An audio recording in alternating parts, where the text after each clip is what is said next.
भारत को आए दिन गीदड़ भभकी देने वाला पाकिस्तान अब डर गया है। पाकिस्तान के वजीर आजम इमरान के पीछे बालाकोट का जिन्न पड़ गया है।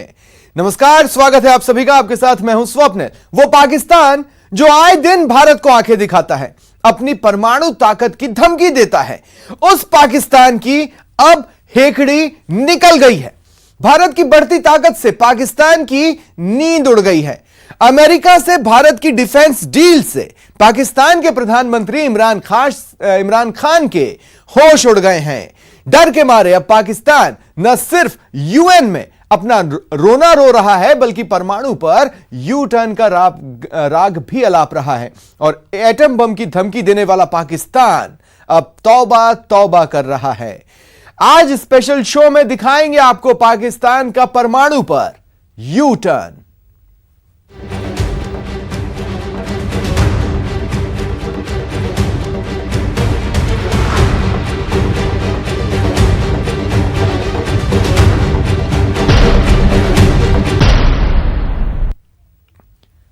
पाकिस्तान की सरकार और सेना बालाकोट के जिन्न से पीछा नहीं छुड़ा पा रही है। पाकिस्तान के विदेश मंत्रालय ने इस बात का डर भी जाहिर किया कि अमेरिका से रक्षा सौदा होने के बाद भारत पाकिस्तान के खिलाफ सैन्य कार्रवाई कर सकता है। इतना ही नहीं, भारत से डर की आड़ लेकर पाकिस्तान कश्मीर मुद्दे पर भी साजिश करने में जुटा है और यूएन में अपना रोना रो रहा है। लेकिन इमरान की यूएन में एक न चली।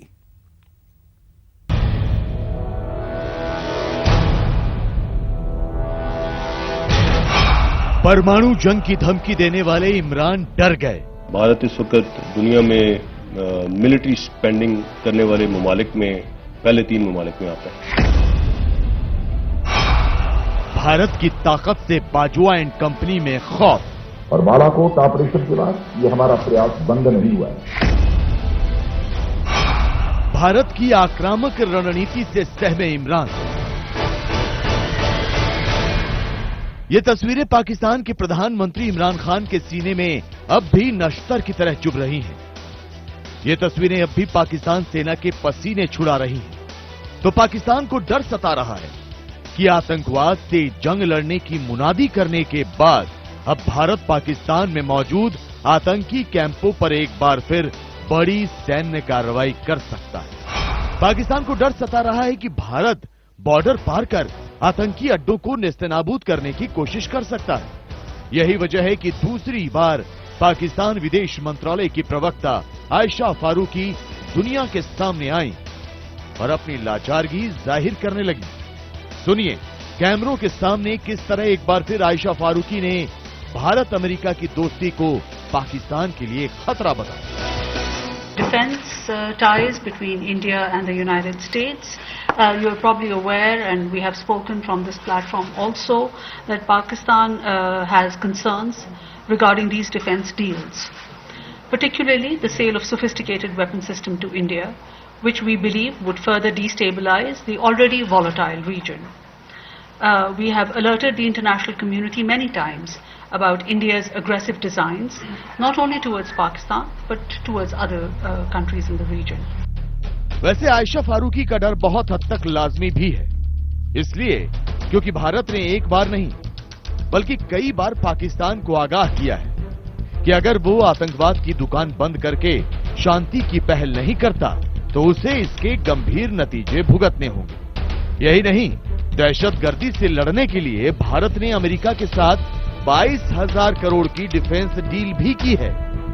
उधर centre for air power studies के एक कार्यक्रम में बोलते हुए रक्षा मंत्री राजनाथ सिंह ने भी एक बार फिर पाकिस्तान को खुली चेतावनी दे दी।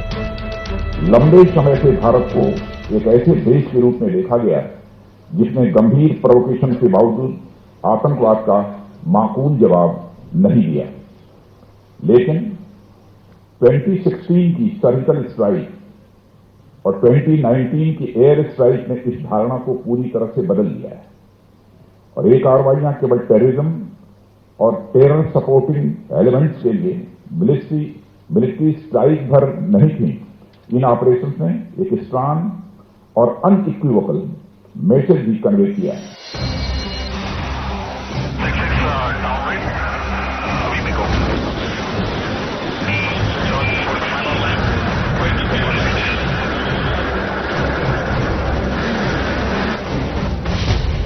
पिछले साल 26 फरवरी को भारत ने पाकिस्तान के बालाकोट में एयर स्ट्राइक कर वहां मौजूद आतंकी कैंपों को तबाह कर दिया। आतंकी संगठन जैश-ए-मोहम्मद और लश्कर-ए-तैयबा के आतंकियों को भारतीय वायुसेना के लड़ाकू विमानों ने जहन्नुम पहुंचा दिया था। वो दिन था और आज का दिन पाकिस्तान को अंदर ही अंदर इस बात का डर सताता रहा है कि भारत बालाकोट जैसा हमला दोबारा कर सकता है। यहां तक कि पाकिस्तान के प्रधानमंत्री इमरान खान भी अपने इस डर का कई बार इजहार भी कर चुके हैं। पूरी तरह पता है कि इन्होंने प्लान बनाया हुआ है आजाद कश्मीर में एक्शन लेने का। जिस तरह पुलवामा के बाद इन्होंने बालाकोट में एक्शन लिया था। इमरान खान के पेट में दर्द सिर्फ इसलिए हो रहा है कि पीएम नरेंद्र मोदी की कूटनीति से दुनिया के तमाम देश भारत के साथ आ खड़े हुए हैं। खासकर आतंकवाद के मुद्दे पर पीएम मोदी ने पाकिस्तान की पोल खोल कर रख दी है और दुनिया के लगभग सभी देश इसे सबसे बड़ा खतरा मानने लगे हैं। अमेरिका जैसा ताकतवर मुल्क तो यहां तक ऐलान कर चुका है कि भारत के साथ मिलकर आतंकवाद के खिलाफ जंग लड़ना अब उसकी प्राथमिकता है और भारत को रणनीतिक साझेदार बनाना बदलते वक्त की जरूरत। इंडिया की मोहब्बत में कि न्यूक्लियर सप्लायर ग्रुप जो है उसमें फौरी तौर पर हिंदुस्तान की एंट्री की जाए, उसकी तौसीक करते हैं। और फिर सलामती कौंसिल में मुस्तकिल रुकनियत के बारे में भी उन्होंने इंडिया की हिमायत की और एंडोर्स किया। और दुख की बात कि आखिरी जो उन्होंने इस एलामिये में बात कही है, इस एलामिये में लिखी गई है कि प्रेसिडेंट ट्रंप ने इंडिया की, भारत की जो खिदमात हैं अमन और सिक्योरिटी के हवाले से अफगानिस्तान में, उसको भी सराहा है। कूटनीति के मैदान में पीएम मोदी के हाथों क्लीन बोल्ड होने के बाद इमरान खान को जब कुछ नहीं सूझा तो उन्होंने एक बार फिर कश्मीर का मुद्दा उठाया। पाकिस्तान ने संयुक्त राष्ट्र में कश्मीर में मानवाधिकार का मुद्दा उछालने की कोशिश की। पाकिस्तान ने संयुक्त राष्ट्र की मानवाधिकार परिषद में कश्मीर को लेकर अपनी चिंता जाहिर की, जिसके जवाब में भारत ने उसे मानवाधिकार पर लेक्चर देने से परहेज करने की हिदायत दी। संयुक्त राष्ट्र मानवाधिकार परिषद में भारत ने पाकिस्तान को आतंकियों की मदद के लिए खूब लताड़ लगाई।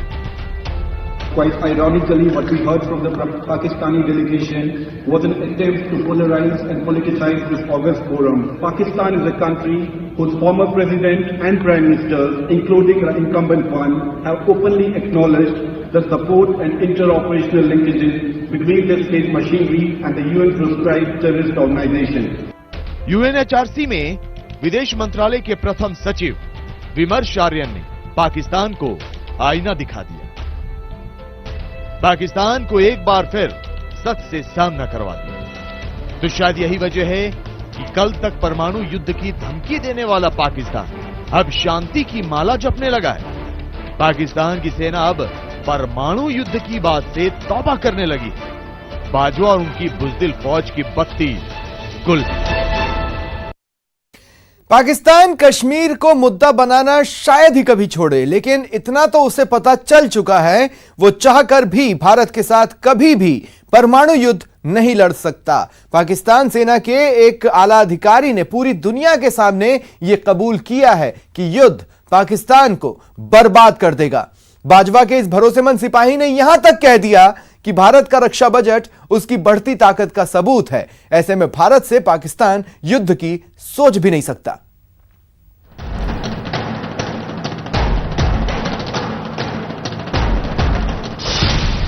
परमाणु युद्ध पर पाकिस्तान सेना का कबूलनामा। इमरान के सेनापति बाजवा का बाबर बागी हो गया। इमरान खान और पाकिस्तान सेना के प्रमुख कमर जावेद बाजवा इन दिनों बेहद परेशान हैं। देश गृह युद्ध की तरफ बढ़ रहा है। बलूचिस्तान से लेकर पीओके में विरोध की आग धधक रही है। ऊपर से भारत आतंकवाद के खिलाफ आखिरी लड़ाई लड़ने की शुरुआत कर चुका है। यही नहीं, पाकिस्तान की हुकूमत और वहां की सेना को इससे भी ज्यादा परेशान कर रही है हिंदुस्तान की बढ़ती ताकत। यह है पाकिस्तान सेना की मीडिया विंग आईएसपीआर के डीजी बाबर इफ्तिखार। इन्होंने पाकिस्तान के डर की कहानी पूरी दुनिया के सामने रख दी है। बाबर इफ्तिखार ने मान लिया है कि पाकिस्तान चाहकर भी भारत के साथ परमाणु जंग नहीं लड़ सकता। इन तमाम चीजों को सामने देखते हुए हमें यह भी देखना है कि क्या यह खित्ता जंग का मुतहम्मिल हो सकता है और क्या ये दो न्यूक्लियर ताकतें आपस में जंग करेंगी तो इसमें किसका नुकसान है। This will be mutually assured destruction. So हमारी कोशिश यही है कि अमन का रास्ता अपनाया जाए। ISPR यानी inter services public relations Pakistan सेना की बात, उसका रुख सबके सामने रखती है। मतलब ये कि पाकिस्तान सेना भी मान चुकी है कि भारत से परमाणु युद्ध लड़ना उसके बस की बात नहीं। अब आप सोच रहे होंगे कि आखिर पाकिस्तान सेना को अचानक ये सच्चाई क्यों याद आई, अचानक पाकिस्तान की सेना शांति की बात क्यों करने लगी। तो इसके पीछे है वो रक्षा बजट जिसमें पाकिस्तान भारत के आगे कहीं नहीं टिकता। 2018-19 में भारत का रक्षा बजट था 2.95 लाख करोड़, जबकि पाकिस्तान का सिर्फ 52,000 करोड़। 2019-20 में भारत का रक्षा बजट रहा 3.18 लाख करोड़, जबकि पाकिस्तान का 53,164 करोड़। इस वक्त दुनिया में मिलिट्री स्पेंडिंग करने वाले ममालिक में पहले 3 ममालिक में आता है और लेकिन इसके बावजूद पाकिस्तान का दिफा मजबूत है और उन तमाम कैपेबिलिटीज के मुताबिक हमारी कोर कैपेबिलिटी 100% तैयार है। दुनिया में अमेरिका रक्षा पर सबसे ज्यादा खर्च करता है, जिसके बाद नंबर आता है चीन का, जबकि भारत का रक्षा बजट इन 2 देशों के बाद सबसे ज्यादा है। पाकिस्तान इस लिस्ट में कहीं नहीं टिकता, यहां तक कि बांग्लादेश जैसा छोटा सा देश भी पाकिस्तान के लगभग बराबर ही रक्षा पर खर्च करता है। यही वजह है कि पाकिस्तान अब परमाणु युद्ध से तौबा कर रहा है। हालांकि पाकिस्तान परंपरागत युद्ध में आज भी भारत से 2-2 हाथ करने की बात कर रहा है। बालाकोट में आतंकवादी कैंपों पर भारतीय वायुसेना के हमले के 1 साल बाद पाकिस्तान एयरफोर्स के प्रमुख मुजाहिद अनवर खान ने एक बार फिर से गीदड़ भभकी दी है। Prior to aggression last year, our national leadership had made it amply clear that no misadventure against Pakistan would ever go unresponded. मुजाहिद अनवर खान यही नहीं रुके, बोलते बोलते उस मुद्दे को भी हवा देने की कोशिश की जिसने इमरान खान को हर मंच पर बेइज्जत ही किया है। जी हां, पाकिस्तान के वायुसेना प्रमुख ने कश्मीर का मुद्दा उठाते हुए एक बार फिर जिहाद की वकालत की और इशारों इशारों में आतंकवाद से दोस्ती निभाने की बात करते नजर आए। Remains fully committed to their justified cause of independence and right to self-determination. We stand by the Kashmiri people at all times and will extend them moral, political and diplomatic support. It is time that human rights violations and the longest curfew ever in the Indian occupied Kashmir must come to an end. हकीकत तो यही है कि पाकिस्तान कभी नहीं सुधरने वाला। उसे पता है कि वो किसी भी तरह भारत से उलझने की जुर्रत करेगा तो क्या हश्र होगा। लेकिन आदत से मजबूर पाकिस्तान हर बार किसी न किसी तरीके से जंग जरूर चिल्लाता है। लिहाजा भारत पाकिस्तान की गीदड़ भभकियों पर ध्यान न देकर आतंकवाद के सफाए के अपने मिशन पर लगा हुआ है। भारत कश्मीर से दहशतगर्दी का नामो निशान मिटाने की हर मुमकिन कोशिश कर रहा है, तो सेना का ऑपरेशन ऑल आउट भी जारी है। अपनी बंदूक से अलग अलग तरह के जहां पर जो है वो क्राइम किए हैं, मैं समझता हूं कि इसमें बहुत गिरावट आई है पहले के मुकाबले में। अगर हम साल 19 का पहला महीना और साल 20 का पहला महीना देखें तो 60% की गिरावट टेररिस्ट रिलेटेड जो क्राइम के अंदर देखी गई थी। हमारी कोशिश है कि इस तरह के ट्रेंड को मेंटेन करें। पुलवामा हमले के बाद भारत और पाकिस्तान आमने सामने आ गए थे। दोनों देशों के बीच खटास इतनी बढ़ गई थी कि जंग जैसे हालात पैदा हो गए थे। भारत ने धैर्य बनाए रखा और किसी भी तरह की उकसावे वाली कार्रवाई नहीं की, लेकिन इस सब के बावजूद पाकिस्तान अपनी कायराना हरकतों से बाज नहीं आया। आज भी वो आए दिन बॉर्डर पर गोलाबारी कर रहा है, उसके नेता भड़काऊ बयान दे रहे हैं और सेना सीमा पर सैनिकों की तादाद बढ़ाती। भारत से पाकिस्तान शांति की बात करे उसी में पाकिस्तान की भलाई है, इसलिए क्योंकि पाकिस्तान की हालत दिन ब दिन खराब होती जा रही है।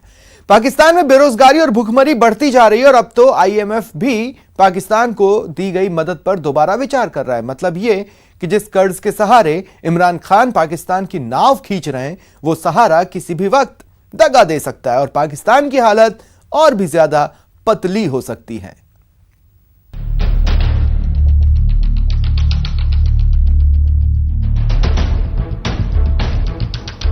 दहशतगर्दी से दोस्ती निभाते निभाते पाकिस्तान बर्बादी की कगार पर पहुंच गया है। इस्लामिक कट्टरपंथ को समर्थन देते देते पाकिस्तान की अर्थव्यवस्था गोते लगा रही है। महंगाई सारे रिकॉर्ड तोड़ चुकी है। जनता भूखों मर रही है और इमरान ऐसे कदम उठा रहे हैं, ऐसे नियम बना रहे हैं जिससे कल बर्बाद होता पाकिस्तान आज तबाह हो जाए। यहां तक कि आईएमएफ जैसी संस्थाएं भी अब पाकिस्तान को बेलआउट पैकेज देने से कतराने लगी हैं और जो रकम दी है उस पर भी पाकिस्तान से सवाल जवाब किए जा रहे हैं। आईएमएफ का एक दल करीब 42,000 करोड़ रुपए के बेलआउट समझौते के तहत पाकिस्तान के प्रदर्शन की समीक्षा कर रहा है। इस बेलआउट पैकेज के लिए पिछले साल जुलाई में समझौता हुआ था। यह आर्थिक मदद पाकिस्तान की बदहाल अर्थव्यवस्था को पटरी पर लाने के लिए दी गई है। देखें, जब आप रिफॉर्म करते हैं और 3 साल का रिफॉर्म होता है, हमने भी अपनी जिंदगी में आईएमएफ के साथ डील किया है, आपने कोशिश ये की है कि पहले साल में हर चीज कर दें। बाबा, ये 3 साल का प्रोग्राम है, आप सोच समझ के मूव करते, सिस्टमैटिकली सीक्वेंसिंग करते, तो अल्लाह के फजल से आप स्टेबलाइज भी होने जा रहे थे। अल्लाह के फजल से कम एक अचीवमेंट तो हुकूमत की है कि ट्रेड का खसारा कम हुआ है, मगर वो इसलिए हुआ कि आपने इतने सख्त इकदाम ले लिए कि इकोनॉमी बैठ गई और इंपोर्ट की डिमांड खत्म हो गई। पाकिस्तान के वित्त मंत्रालय ने अगस्त 2018 में आईएमएफ से बेलआउट पैकेज के लिए गुहार लगाई थी। उस वक्त इमरान खान ने सत्ता संभाली ही थी, लेकिन इमरान सरकार ने बेलआउट पैकेज की मोटी रकम आतंकवाद को पालने पोसने में झोंक दी। जनता तक सरकारी मदद पहुंची ही नहीं तो आर्थिक स्थिति सुधरने की जगह खराब होने लगी। अब आईएमएफ पाकिस्तान की रिपोर्ट तैयार कर रहा है जिससे तय किया जाएगा कि पाकिस्तान भविष्य में किसी आर्थिक मदद के लायक है भी या नहीं। लेकिन इमरान खान को इससे कोई फर्क नहीं पड़ता। वो ऐसे फैसले कर रहे हैं जिनका पूरी दुनिया में मखौल बनाया जा रहा है। पाकिस्तान में बढ़ती महंगाई की रोकथाम के लिए सरकार ने एक अजीबोगरीब फैसला किया है। प्रधानमंत्री इमरान खान औरतों को घर चलाने के लिए एक गाय, भैंस और 3 बकरियां देंगे। मेरा कारोबार मेरी आमदनी नाम के प्रोग्राम के उद्घाटन के दौरान इमरान खान ने यह ऐलान किया। फायदा क्या हो रहा है सर, सब अपना हिसाब सीधा कर रहे हैं। हर बंदा अपनी दिहाड़ी बनाने के चक्कर में लगा हुआ। इतनी महंगाई, हम लोग गरीब आदमी किधर जाए, हर चीज चढ़ती चली जा रही है। पीछे से 5 बढ़ते हैं कि दुकानदार 10 बढ़ा देता है। पाकिस्तान इन दिनों गंभीर आर्थिक संकट से जूझ रहा है। महंगाई रोजाना बढ़ती जा रही है। बढ़ती महंगाई से निपटने के लिए सरकार ने कई कदम उठाए हैं। गाय, भैंस और बकरियां देना भी उसी कदम का हिस्सा है। लेकिन क्या भूख और बेरोजगारी से जूझती जनता को गाय, भैंस और बकरी देने से पाकिस्तान की अर्थव्यवस्था पटरी पर आ जाएगी? बिल्कुल नहीं। इसके लिए सबसे पहले पाकिस्तान को आतंकवाद से कन्नी काटनी होगी, शांति कायम करनी होगी और भारत का सहारा लेना होगा। वरना वो दिन दूर नहीं जब लोग कहेंगे पाकिस्तान एक मुल्क था। आप धोबी का वो पालतू जानवर जानते हैं ना, जो ना घर का होता है ना घाट का। बाकी आप समझ चुके हैं। फिलहाल इतना ही। नमस्कार।